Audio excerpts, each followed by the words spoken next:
And good evening and welcome. I'm John Phillips, and this is Pittsburgh Sports Tonight, live here on X, YouTube, and Facebook. We're going to give folks a couple of moments to kind of straggle in here, hopefully, and check out what we're doing this evening. We are going to be talking about a few different things tonight. I don't know how heavy we will be on the Steelers. I want to talk a little bit about professional wrestling tonight. I had the great pleasure of spending some time with somebody from WWE recently and conducted an interview, and want to make sure that we talk a little bit about that this evening. Also want to talk a little bit about what's going on with Pitt athletics and just the state of college football in general. Tonight at 7:45 p.m., Zig Fracassi, our good friend from SiriusXM's NFL Radio, will join us to talk a little bit about the Super Bowl. We'll get his thoughts on the Mike McCarthy hiring and where he's at in terms of coaching and his coaching staff, if you will. We'll probably also discuss some of the other NFL hires that Zig either likes or does not like. I saw an interesting take from Michael Irvin today. I guess he was on some sort of podcast talking about the culture of Black America and how they've got to help themselves. I guess this was in reference to, the fact that there were no Black head coaches hired in this past cycle of NFL hiring. 10 openings, the most ever in an off season, and only one minority was hired. That's Robert Saleh, who was the head coach of the Jets for a few years, was fired and let go, went to San Francisco, worked as a defensive coordinator. He's now taking the job in Tennessee. But Bomani Jones, if you watched the show yesterday, Bomani was moaning and blaming, of course, white people again for the problem that Black people aren't being hired. And if you go to our X page, you'll see I retweeted something that Michael Irvin discussed. I wanted to pull it up on X, but I can't for some reason. My frustrations grow with the technology and the fact that I bought a beautiful computer and it just doesn't seem to be doing what I want it to do. But nonetheless, I digress. We are going to talk a little bit about that today. We'll get into that discussion a little bit later on. But I did want to talk a little bit about an interview I did recently. I think if anybody knows me, they know that I love professional wrestling. I grew up watching the sport. I grew up watching it, going to live events at the Civic Arena in the mid-'80s. Was kind of smartened up to the business when I started going to matches because my family, I had a cousin that lived in McDonald, Pennsylvania, that was connected to somebody who sold tickets at the Civic Arena at that time. And we started sitting 2 rows back, sometimes ringside, sometimes 2 rows back, sometimes 3 rows back. And I went to a lot of matches in the mid-'80s, in 1985, 1986, 1987. And that's where I learned about wrestling tapes and exchanges. And I learned about this was the early days of the dirt sheets. And, I got people started kind of smarting me up to the business because I was interested in a career in broadcasting. And I watched all the wrestling shows that were on. Not only did, you have All-American Wrestling, which later morphed into Superstars, when Vince Jr. took over from his dad. You had World Class that was broadcast here in the Pittsburgh area. The NWA's show, Worldwide Wrestling, was broadcast locally. You had the AWA that was on the air as well. So you had a variety. You had a mix of wrestling that was from the different territories that were you could actually watch here in Pittsburgh. And so, in my time of probably going to, I'd say 8 or 10 different cards between 1985 and 1987, I got a little bit smart to the business because of the people that were, ringside that I met through my cousin. And so I've always had an enjoyment for wrestling. There was a period of time where I thought I might work myself into that line of work, but I did not. But recently I got a chance to sit down with Corey Graves. who, of course, you know from WWE fame. He is the color commentator on Monday Night Raw and SmackDown. Corey is from the Pittsburgh area. His name is Matt Polinsky. He is from Monroeville. He went to Gateway High School. His brother Sam, a little bit younger than him, also, in the professional wrestling business. He's actually he goes by Sam Adonis. He's in AAA, which is a wrestling league in Mexico. Very popular wrestler down there as an Americano, if you will, which is now, of course, owned by WWE. And a lot of people don't know this, but Corey and I, Matt, if you will, auditioned together at 93.7 The Fan 16 years ago when the station opened up in March of 2010. We did a show together. We both auditioned by hosting a show. He and I did for 4 hours. He was there for about a few months and then left. And I, of course, stuck around for 6 years and enjoyed the pain and abuse of being a part-timer at a station like The Fan. But I had a good time in the majority of the time that I was there. Certainly the people that I worked with on the air, most of them were enjoyable, and there were certainly some good times. But, Corey went back to wrestling and eventually became an announcer because he suffered too many concussions and injuries. The concussions are what really derailed his career. And he was able to parlay that into a broadcasting career. They put him on a lot of online shows and then eventually worked his way onto NXT. And then in 2016, he became a member of WWE Raw and as a heel announcer, and just really carved a path for himself. And has, built this incredible following up on social media. He has since remarried. He has 5 children, 2 to his second wife, Leah Van Dale, who was Carmella in WWE for 12 years. Matt lives here in the Pittsburgh area.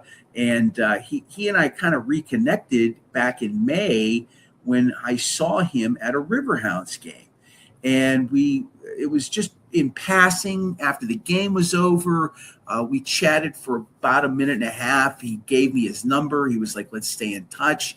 And, from time to time when he was free, I'd hear from him and we would connect a few times and sit down and commiserate about life in general and things he was interested in and he was doing. And, I was writing for the Trib, of course, at the time, and I still am. But, Corey wanted I wanted to write a feature on him. And he was like, I think when the time is right, I'll contact you. And I respected that. Well, a few weeks ago, Corey contacted me and we sat down at a Denny's up in Cranberry and we spent an hour talking mostly about life and things of the nature. I did record about 20 minutes of the conversation, and it circled around and centered around something that Corey is now doing that is completely different from the world of professional wrestling. And he is now teaching a communications class called Live Sports Production at Point Park University. And so, when he called me, it was right before the new year. And he said, hey, I'd like to meet you next week. And I got something that I want to explain to you. And so we met the first week of the new year. I was making a trip to South Bend, Indiana and Cincinnati for work. I thought, hey, this is perfect. Let's go up and meet here. He offered to meet me in Denny's at Cranberry, and we sat down for over an hour and we just kind of talked, and he laid everything out to me. He's like, I'm going to be a college professor. I'm going to teach this class. And he went into this whole thing. And so long story short, once the class started, I wanted to give him a little bit of time to, get to speak to those kids that were in the class. And last week I actually went down to Point Park.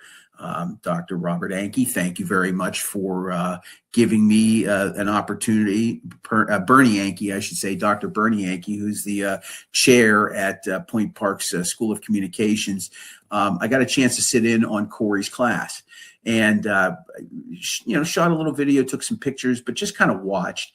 And put an article together for the Tribune Review today. So if you have a chance, you can go to our my X page at Steel City Sunday and check out the article there on Corey Graves. I am going to release an unedited version of our conversation regarding that. It's about 17 minutes.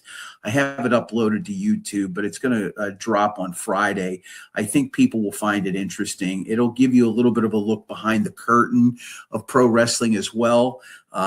So, you know, Corey is he's a great guy, and I am very pleased to have kind of reconnected with him after many years. But that dropped online today for the Trib, and I anticipate that being in the Times Express tomorrow, which is the Monroeville newspaper that the Trib has. And by Thursday, I think it's going to hit the main newspaper. At least I hope it does, because Corey deserves something like that. He's got over 1.3 million followers on his different social media pages. He is, easily the most successful broadcaster to go into the wrestling business that's from around Pittsburgh. And you're only talking about a handful of people, right? You're talking about Mark Madden. You can talk about Bill Cardill in the early days of studio wrestling. But it's he and it's Mark Madden, it's Corey Graves, and, Jack Corpella, who is in his own right blowing it up on YouTube and Facebook with his CycleDrag.com website, where he, covers all kinds of things related to motorcycles, street racing, motocross, sometimes anything that's bike or car related. Jack Corpella, who also worked at the Fan, was a year ahead of Corey at Gateway. He graduated a year prior to Corey graduating. Jack spent 5 years working for WWE between 2005 and 2010. So, you've got Corey Graves, Mark Madden, and Jack Corpella. And that's it. That's the Mount Rushmore, and Bill Cardill, if you will. And I put a 1,200 word story together, and the Trib got it published online today. I'm very proud of the work that went into that. My editor, Bill Hartlip, is he's been in the business of news and print for 25, almost 30 years. He was, touched up the story. I'm not thorough by any stretch of the imagination, but I do my best, and I try to write with some passion. And that story was very important to me. I think hopefully I did him justice, and I hope he enjoys the story. I know he's kind of put it out on some of his social media platforms as well, but I hope you get a chance to take a look at that. It's nice to be able to write about those sorts of things. I try to find subject matter that is interesting to me, and waiting for, of course, the Riverhound season to start. I've had a chance to kind of cover their practices a little bit already. And, they had an exhibition game yesterday over at their location in Montour at AHN. Hello, Ralph. Good to see you this evening. Thanks for checking in on our YouTube channel. It's nice to be able to have that outlet again, to be able to write some features. Excited to cover the Riverhounds again this year for the Trib. They have told me that I'm coming back. I know that there's a lot of good writers that are going to be looking for work here real soon. But according to the sources at the Trib, I'm coming back to cover the Riverhounds for year 2, which is nice. And I'm excited about that. I'm actually going to make the trip down to Charleston, South Carolina, where I lived for 4+ years, and cover their home opener on March 7th. That's a Saturday. So I'll be down there covering that game. It's the Riverhounds' oldest rival. It's their oldest rival. They go back 27 years now playing the Charleston Battery, and that's where the Riverhounds are going to open up. Their first home game won't be until March 28th, 3 weeks later, so they'll be on the road to start the season, and that's okay. We're still kind of in the winter months up here, and, as by the time we get to April and May, the weather breaks, hopefully, and, there'll be nice crowds at the stadium, which will start undergoing some of the construction work this year. I don't know what the plan is just yet.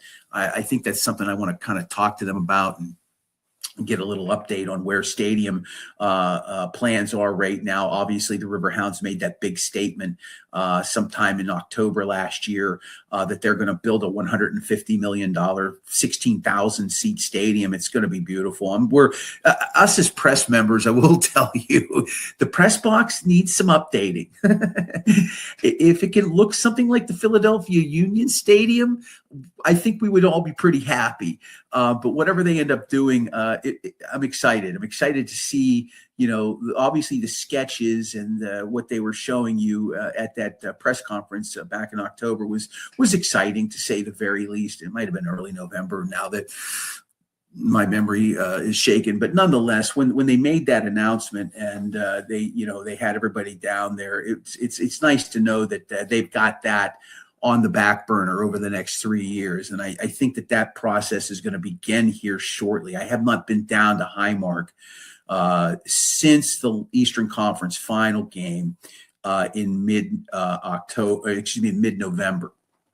So that was the last time I was down there.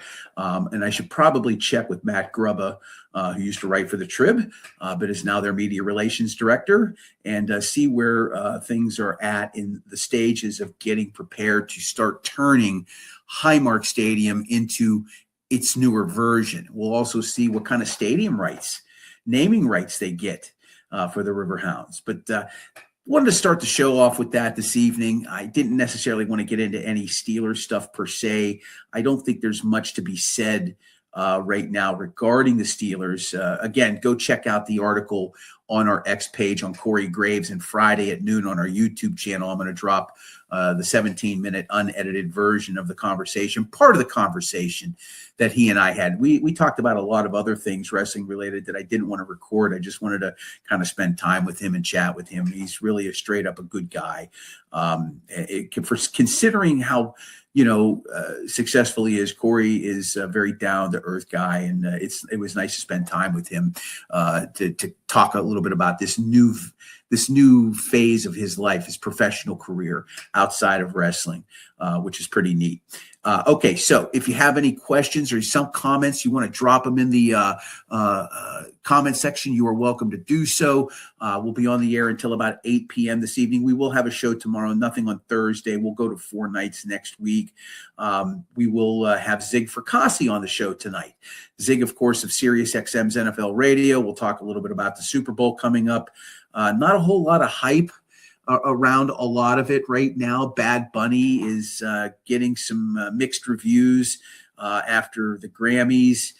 He is going to be performing at halftime. I know Green Day is going to be performing, I believe, in the pregame. Look, I don't know if anybody will ever top Prince's performance at Super Bowl 41. Rolling Stones had a pretty good one. There were some others, obviously Whitney Houston singing the Star Spangled Banner will never be beaten. But I'm not necessarily looking forward to watching the halftime show. I'm pretty sure I'll probably do something else during that time frame. I'm sure there's plenty of halftime programming that the networks that aren't carrying the Super Bowl, and it's going to be on NBC this year for those of us that stream online. I guess we have to use our Peacock subscription to get the game itself because Fubo and I think YouTube TV are still having some issues with NBC Cox here in Pittsburgh, which is WPXI TV. So if you're on those streaming services, you're going to need to have your Peacock subscription to watch the big game. Thought about actually streaming it, but I'm not going to do that. Not nearly enough of subscribers right now to get involved in all of that. But nonetheless, I digress into some other topics. Okay, let's talk a little bit about the state of college athletics. Pitt basketball competing tonight in Virginia. That game's at 9:00. The Who's are 18-3. Pitt comes in at 9-13. They have struggled all season long. Look, I think we've talked a little bit about Jeff Capel, and when he came here, when Jamie Dixon's era came to an end, it's kind of like the Mike Tomlin era, if you think about it, right? Dixon was a victim of his own success or lack thereof. Jamie was had competitive programs. They went to the NCAA tournament on a regular basis. They won the Big East a few times under him, right? They competed in some of the greatest Big East finals in the last 25 years. There were some Donniebrooks in there against Boston College and Connecticut that they played, some that they won, some that they lost. But nonetheless, Jamie always had competitive teams. He had talent, and they were highly ranked. And, they even had a number 1 seed in 2011, I believe it was. But they disappointed routinely. They disappointed routinely, most notably in 2008 when they lost the regional final to Villanova, who later went on to win the national championship that year. But the 2011 team that went number 1 and lost in the second round was definitely a hard pill to swallow. And as Dixon, continued on as head coach, and they went into the Big East. They left the Big East, I should say, and then moved on into the ACC. The successes were a little bit less and less. The competition changed, right? You weren't playing Georgetown. You weren't playing Villanova. You weren't playing the old teams, St. John's, like you had in the past. You were getting Duke and North Carolina to play. You were getting NC State and Wake Forest. You were getting Georgia Tech.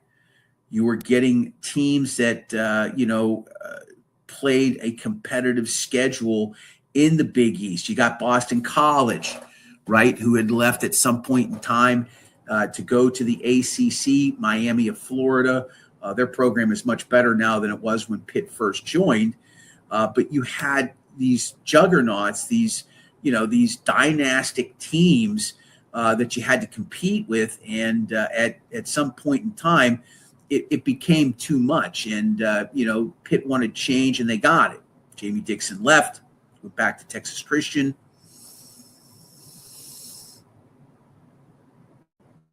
And, Pitt was able to hire Jeff Capel.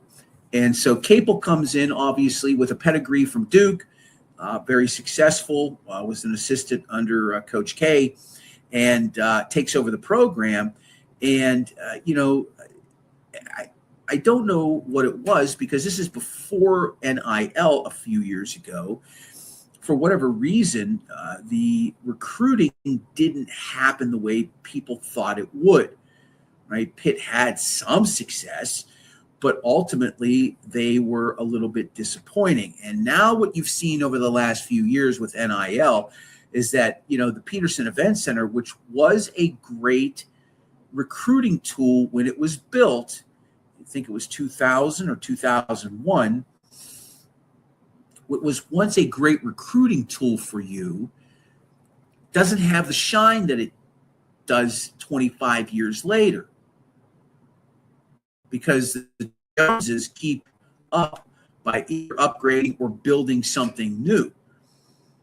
And Pitt's not a basketball program, even though they've got some tradition, right? Eastern 8, right? Sam Mannery and, Charles Smith and Jerome Lane, those teams in the 80s and early 90s that competed, into the mid-late 90s in the Big East that were tough. Obviously, Sean Miller played in that era of the mid-late 80s as well. But you had a period of time where Pitt basketball just kind of came along as it did. Nothing really spectacular, competitive in the Big East, but they weren't really competing to the level that they needed to until Jamie Dixon was able. Kevin Stallings was in there for a period of time, but once Jamie kind of took over the program. And I'm trying to remember the guy's name who went to UCLA that was in there that kind of helped rebuild the program. His name is escaping me right now, but you had this change in the program that was helped by the new building. And so you had this kind of rebirth of Pitt basketball that, showed up in Big East tournaments and was competitive. He needs to be fired, according to Ralph Williams. Ralph, he's got, I think, 4 years left on his buyout, and I think that that's something Alan Green is probably going to be taking a look at. And we'll see how that plays out here shortly once this season is over. But anyhow, going back to, the basketball program, you had Jamie Dixon, probably take it to its heights. Its most success, I would think, is certainly in terms of, wins and things of that nature. But the truth of the matter is that the program has fallen on some hard times. Okay. It has fallen on some hard times. And right now, there needs to be some sort of change at some point in time. I don't know if Jeff Capel can survive this year. I don't know if he can. They have looked terrible. If you look at their schedule, right, they have losses. They have a loss to Hofstra. They lost to Central Florida on the road. They lost to Quinnipiac at home. They lost to both Hofstra and Quinnipiac at the Peterson Event Center this year. You can't even tell me that that's even remotely acceptable. Quinnipiac, Hofstra, beating Pitt men's basketball at home in 2026. Ben Howland is the name of the coach that preceded Jamie Dixon. So now you've got Alan Green, who is relatively new still. I think he's still under 2 years on the job at Pitt as the new AD. And Alan Green, like any athletic director, the first priority for athletic directors is raising money. Okay, it's not like 40, 50 years ago. It's really about raising money more so than anything than ever before. But you also want to make your mark as an AD, and the way you do that in the public's mind, and also with potential alumni who have a lot of money, and Pitt certainly has a lot of alumni that have a lot of money, is you have to make coaching hires. And right now at Pitt, Jeff Capel is in the hot seat. He's in the hot seat. He's got the crosshairs on him, right? And right now, he's the guy that is that's taking a lot of heat. He's taking a lot of heat, and rightfully so. This basketball program is not where it needs to be. It's not where it needs to be. I can't see how he's going to survive this year. We saw Pat Narduzzi make it through, but I think Pat's got like a 6 or 7 years left on his contract. And the football coach makes more money than the basketball coach, obviously. And again, I'm not trying to knock Narduzzi, but look, he's second time in wins all time as head coach at Pitt. He's been there 11 seasons now, but he has not delivered. He had the ACC championship a few years ago. But losing to East Carolina in a bowl game does not endear you to your alumni base, right? And I don't want to differ away from the conversation we're trying to have regarding Jeff Capel, but the fact of the matter is, he's on the hot seat, and they're going into Charlottesville tonight, and they're going to play a team that will grind you up.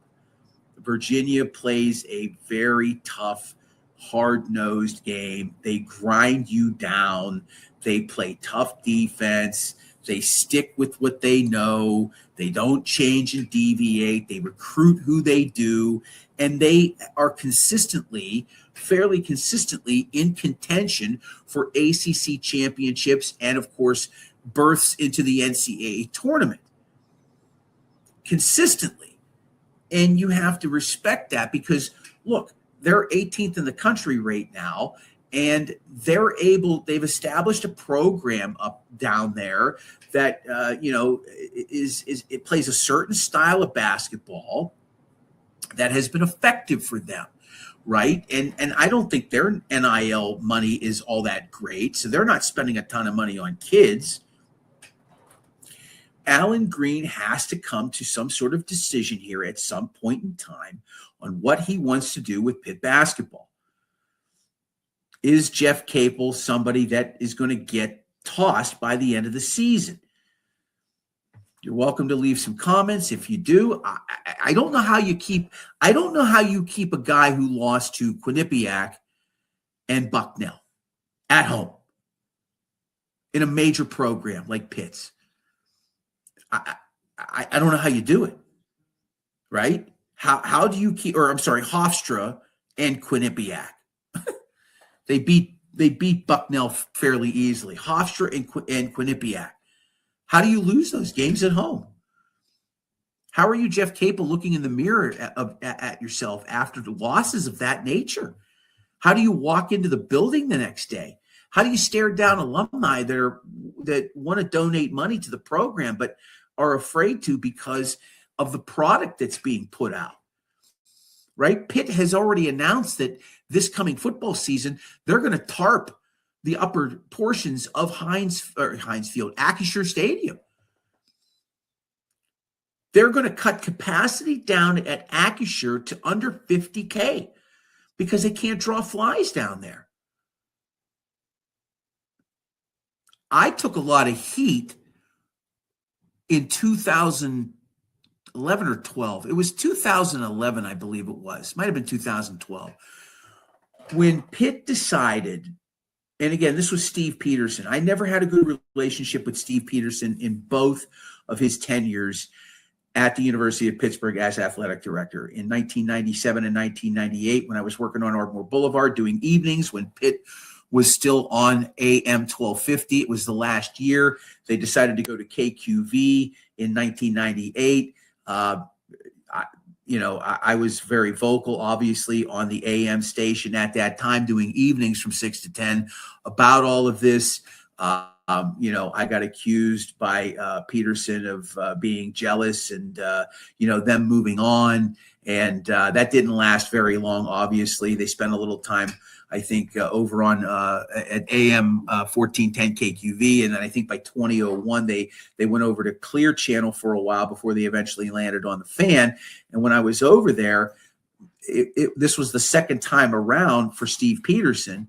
And by the way, in 1998, I said that Peterson would leave to go to Nebraska, and he denied that profusely. Of course, he eventually jumped to go to Lincoln immediately as soon as there was opportunity, and he destroyed that program by, getting rid of the head football coach at that time. He brought in Bill Callahan. It was an absolute disaster. He destroyed, Nebraska football, and then eventually got fired, and then came sulking back to Pitt, who hired him back. I think it was in 2009 and 2010. He starts to get his hooks into things, obviously, and, raising money. And look, Steve raised a lot of money for Pitt. Okay. I've always gave him his flowers for that. He raised a ton of money for Pitt. He helped get the Peterson Event Center built, right? They raised Pitt Stadium. They got in bed with the Steelers over at the new stadium.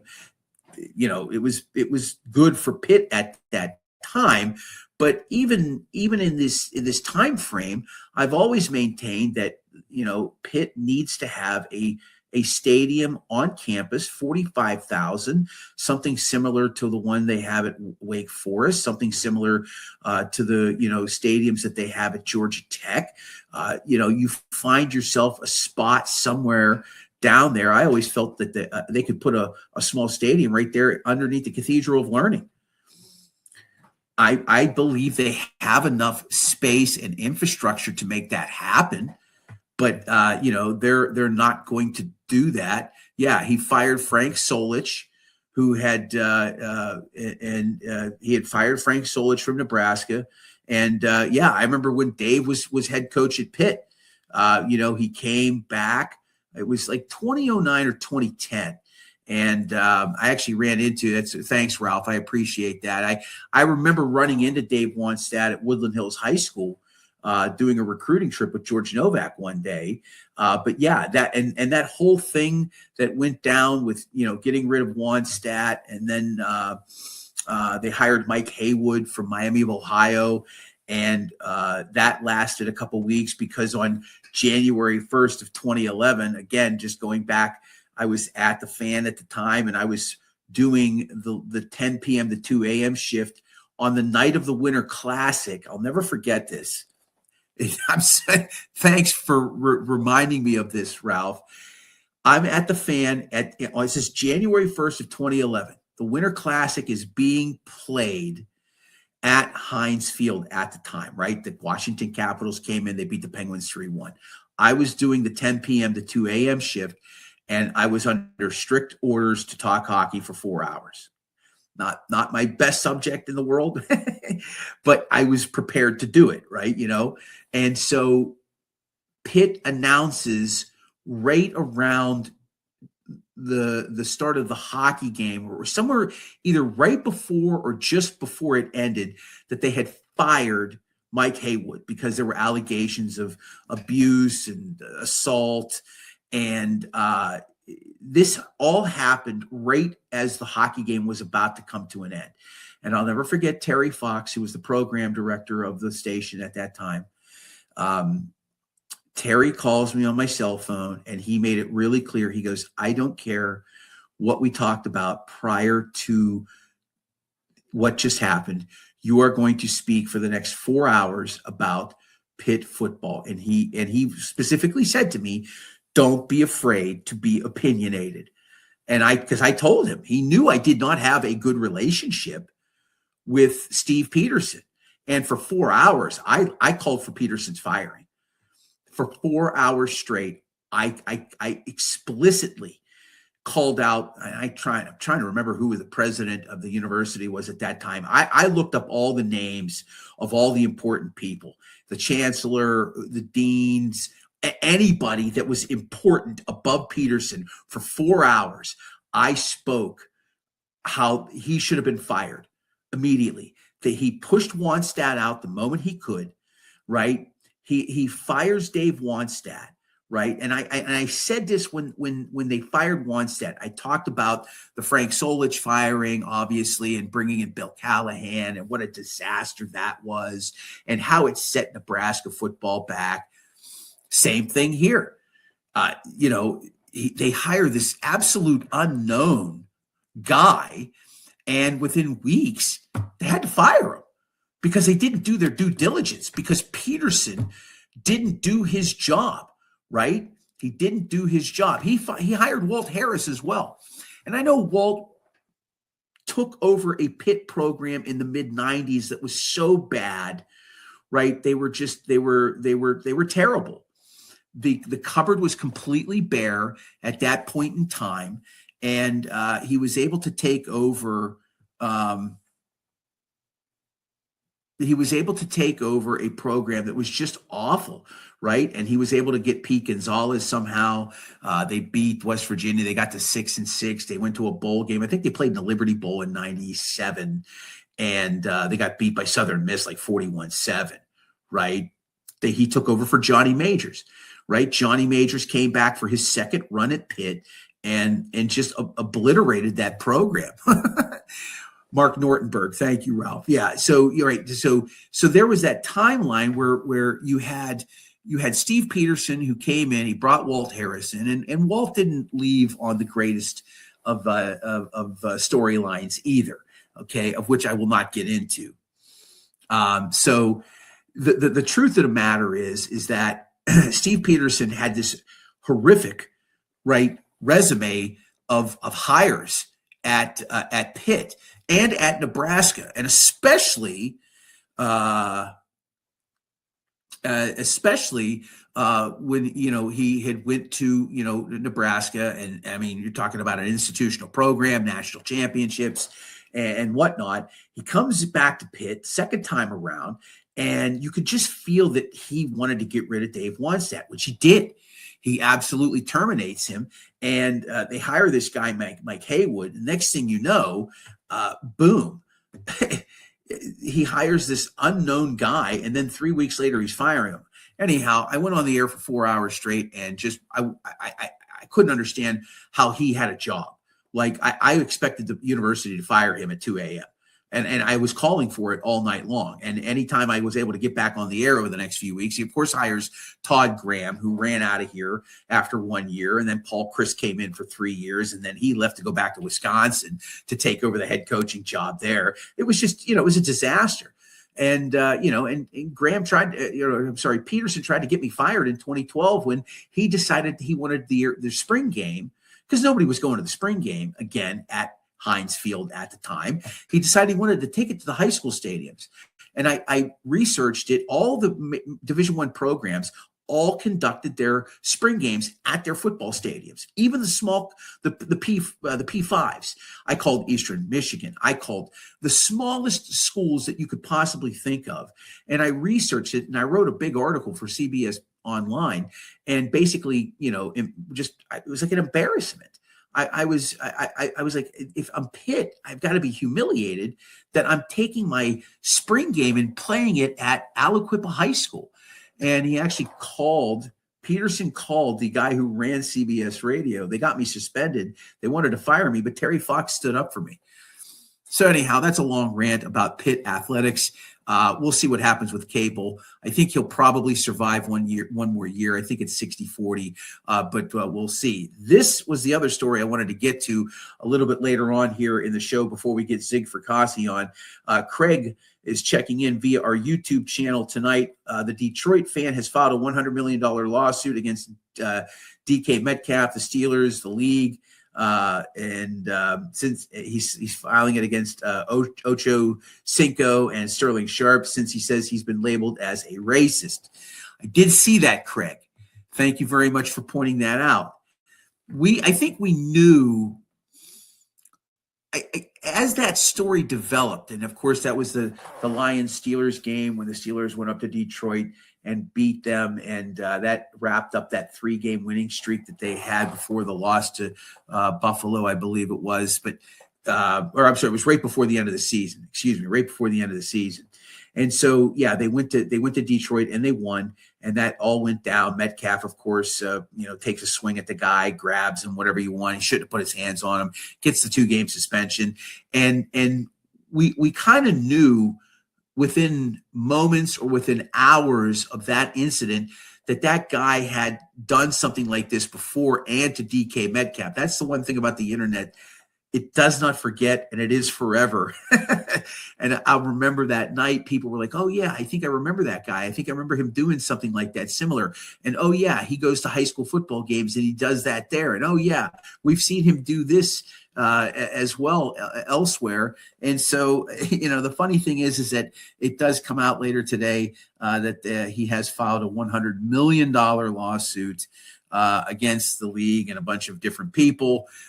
We kind of figured that, that he was probably going to do this. And sure enough, that has happened. All right. A man who will not be charged in this lawsuit is going to be joining us here in just a few moments. He is live in from his palatial digs. Have you been named in the lawsuit by the crazy Detroit fans, Zig? Have you checked with your attorneys that you have on retainer? Vinny Boombat. Oh, that's Rodney Dangerfield's doctor. No, I'm good, JP. No lawsuits here. I'm on the up and up, my friend. I thought you worked with the law firm of Dewey, Cheatham, and Howe. Not quite. How you doing, my man? Only old heads like us would know that reference. I'm doing good. Zig Fracassi, of course, of Sirius XM's NFL Radio, joining us. Zig not going to the Super Bowl this year. I saw that they have certain events in San Francisco and certain events in it's Santa Clara, I believe. Yeah, San Jose at the stadium. It's like an hour and 40-minute drive. I know that's a nightmare for anybody, whether you're a media or fan or a player. You have colleagues that are out there. What are they saying so far about the setup? Oh, it's just, obviously they took part in the, media night last night where that's actually open to the fans. That's something they've had the last few years.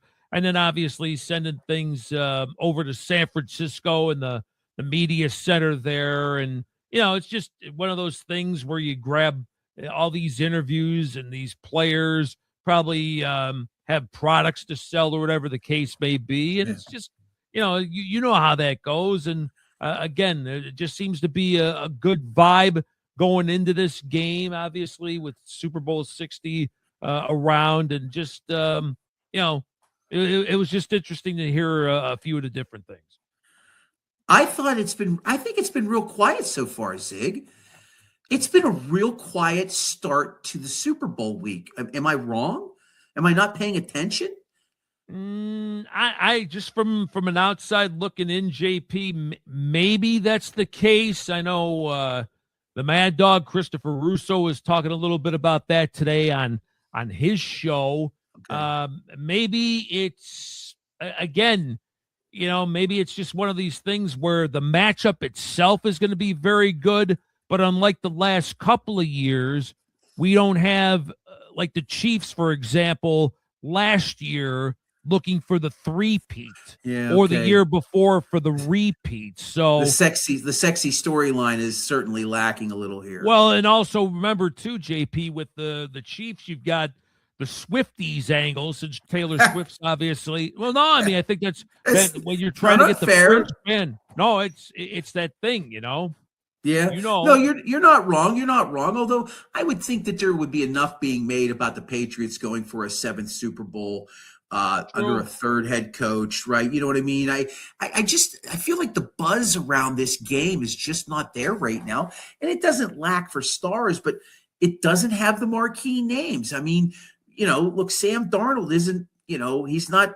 on a Hollywood marquee. Montana or Tom Brady. Right. Or Tom Brady, right. Yeah, you just, and even New England. I mean, it's really, yeah, look, the Darnold story is interesting, obviously. And, look, Drake May, in his second year coming of age, if you will, is an interesting story. But there's really no marquee names to talk about. I mean, and like you said, it's not a repeat or a three-peat. You've got the angle of the Patriots. Outside of that, I don't know what the buzz is right now. It's just my 2 cents on it all is where I stand with things, Sig. No, and you're not wrong. And again, just to reiterate, the game itself may turn out to be a classic for all we know. Right. And especially the last time these teams met 11 years ago, the infamous second and dumb play, with the interception at the okay. Yeah, the Malcolm Butler became a folk hero, even though Seattle was running the ball at will, and if they run beast mode in, they're probably the champion, and they're repeat champions then. But you're right. I mean, there's just not, the brand names. I mean, if you look at the rosters, you know the league. I know the league. Stephon Diggs, Christian Gonzalez. I mean, these are wonderful players. Kenneth Walker III, DeMarcus Lawrence. But you got to know the league or really follow those teams, JP. There's not the future Hall of Famer coming out of this. So maybe that's why the buzz is a little bit lacking right now.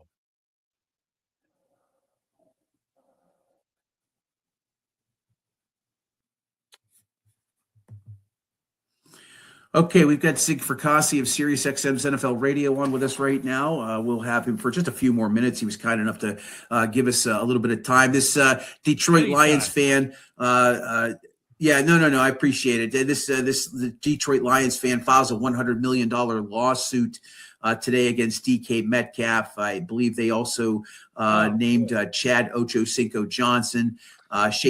Shay Media, All Time Sports LLC is defendants. The Steelers are in there. I believe the DK Metcalf is in there. They're seeking $100 million.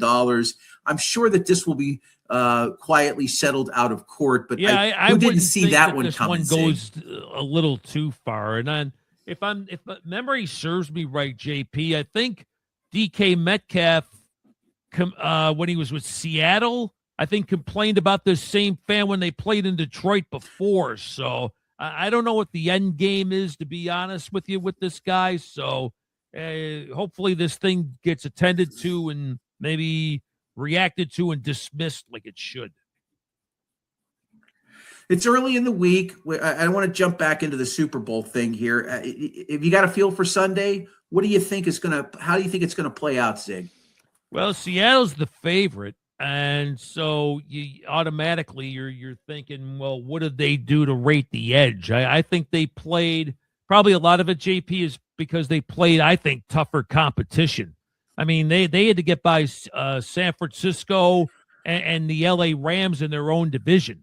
Yeah. So they earned what they got to get to the Super Bowl.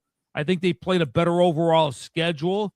I think if you look at it, Darnold did have a very, very good year. Jackson Smith and Jigma might be the best receiver in the NFL nobody's ever heard of because all he ever does is get open.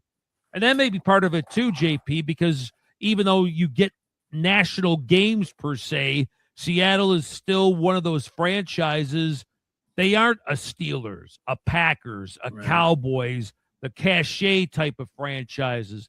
So I think if Seattle is able to keep using their medium pass game, that's where I think they have a bit of an edge. Although I don't like the fact Charbonnet is out. So does that put a little pressure, extra pressure on Kenneth Walker III?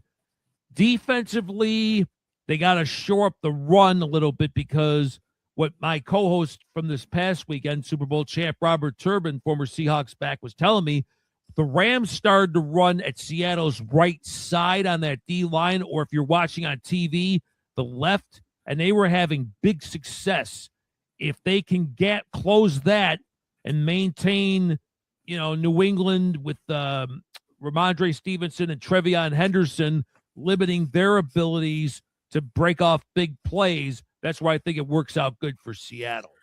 I will say this, and you're right about the schedule that Seattle faced, obviously, in the conference championship game against the Rams, and then, of course, against San Francisco. New England didn't have an easy path either. I mean, they were at home. They were at home, obviously, for the divisional game against Houston, and the Texans brought in arguably the best defense or the second best defense statistically at that time. And then to go on the road in the conditions that they were in and facing a pretty good Denver team. Look, I understand why the line is where it is. I thought that the line was a little high myself. I think there's value in the Pats plus 4.5. I really do. I mean, not that I've ever wagered a chocolate chip cookie or 3 on games of this nature, but I'm just saying, if I was in Las Vegas, I might be trying to sell the kids and mortgage the house 3 times over to get it on plus 4.5. It's pretty easy to get a bet down in just about any state these days. I think the line's a little high myself. I really see this being a 3 or 4 point game. Yeah, and don't forget too, JP, they started the playoffs by beating the Chargers. So they're that's right. That's right. Yeah, they had the wild card game against the Chargers, which, by the way, they wound up beating 3 of the top 5 regular season defenses. So that was one of the narratives too going around. Well, who did the Patriots play all year? Well, yeah, they beat Buffalo on that Sunday night game. And yeah, maybe their schedule wasn't the strongest, but I think they more than made up for it in terms of who they beat in the playoffs, those 3 top 5 defenses going forward. But yeah, maybe New England's being a little short shrifted, but I'm concerned. And again, Drake May showed that apparently his shoulder's fine, but JP, only he knows if that's really the case. So maybe that's where I think some of the line makers hedge that a little bit because of his status. He wasn't feeling good last week either. So, maybe something to keep an eye on as the rest of the week goes along. Before I let you go, I want to get your thoughts on the Mike McCarthy hiring here in Pittsburgh. What'd you think of that? Boy, how about him, huh? Maybe the only guy ever to coach probably the 3 biggest brands in the NFL. Yes. Right. Packers, Cowboys, Steelers. I got to be honest, JP, I'm not sure if it's a upgrade. Where I view this as is this, and maybe you can agree or disagree with me, where if they went, say, Minter or the kid from the Rams, who I think is going to be a head coach one day, Nate Scheelhaus, that would have told me the Steelers are going for a rebuild.